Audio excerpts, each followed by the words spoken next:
Sometimes things don't go quite how we want them to, do they? Things that should just work just don't. And then when you try to see what's going on, you end up having to fix something else before you can fix what you were fixing in the first place. Hello and welcome back. My name is Ian Currey and I'm Thinking Out Loud. Now, if you enjoy these videos, then of course subscribe and click like and all that good stuff. But more importantly, share these videos with your friends so that they can enjoy them too. Today, I'm fixing a few things that just aren't right. Come on, let me tell you what I think.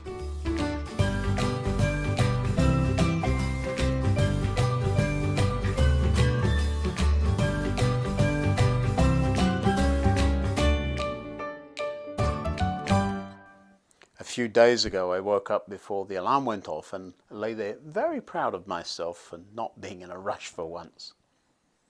When that alarm goes off, it's all systems go, no dilly-dally, up and at it. Let's conquer the world. What should I do with the time I have before the alarm? I could roll over and doze perhaps, but that would be silly. What a waste of time. I know.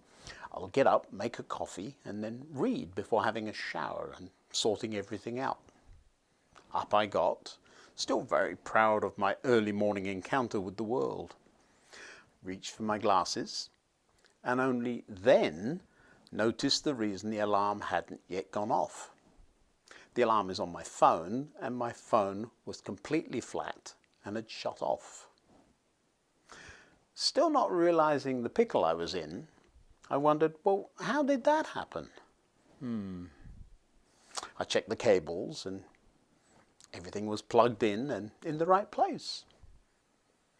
I started to remember having a little trouble getting the cable to stay in the phone the previous night, but still my mind hadn't put it all together.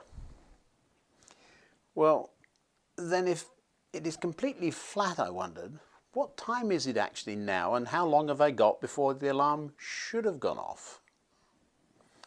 I reached for my watch and only then realized, far from having a nice hour or something for breakfast and a read, I was running late. It was very much past silly o'clock in the morning and well on the way to real morning. Now, the pace of frantic packing and getting ready increased a notch or two. Don't worry, I made it to the flight right on time.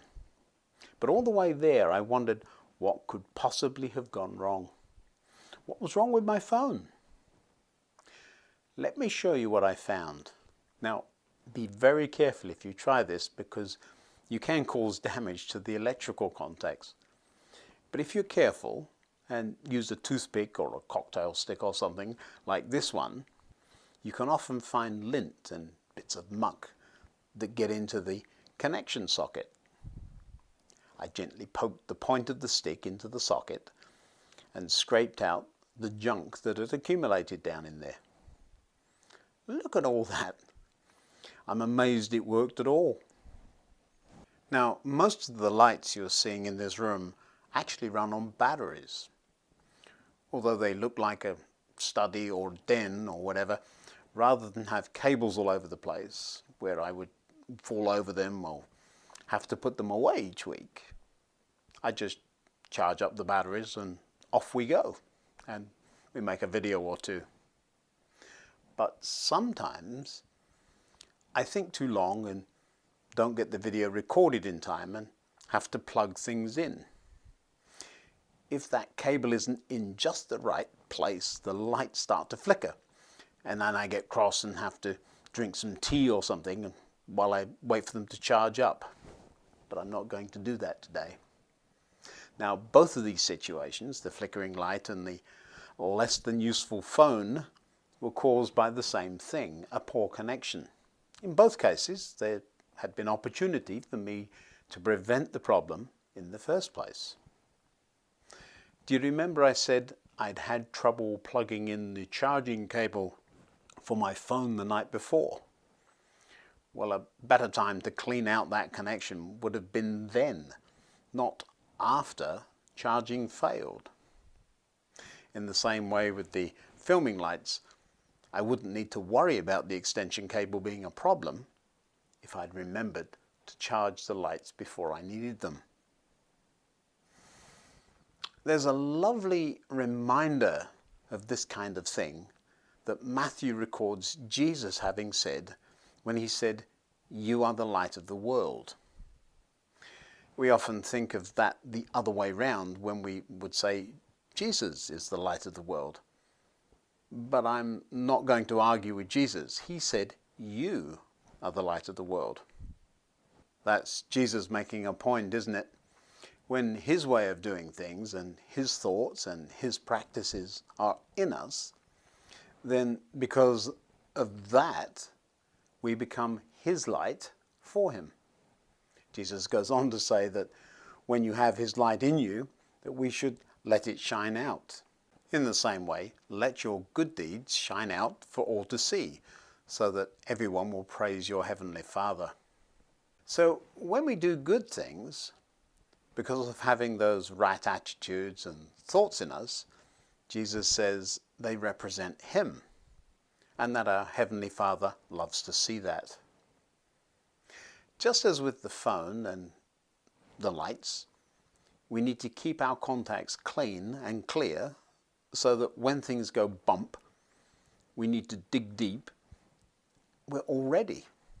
We're charged up and ready to go. How do you intentionally fill up with things that you know are going to leak out and demonstrate that you are a good representation of being the light of the world?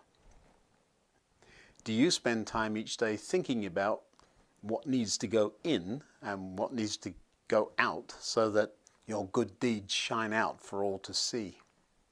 And if you've ever been caught wandering around waiting for an alarm to go off that should have gone off hours ago, I'd love to hear about it.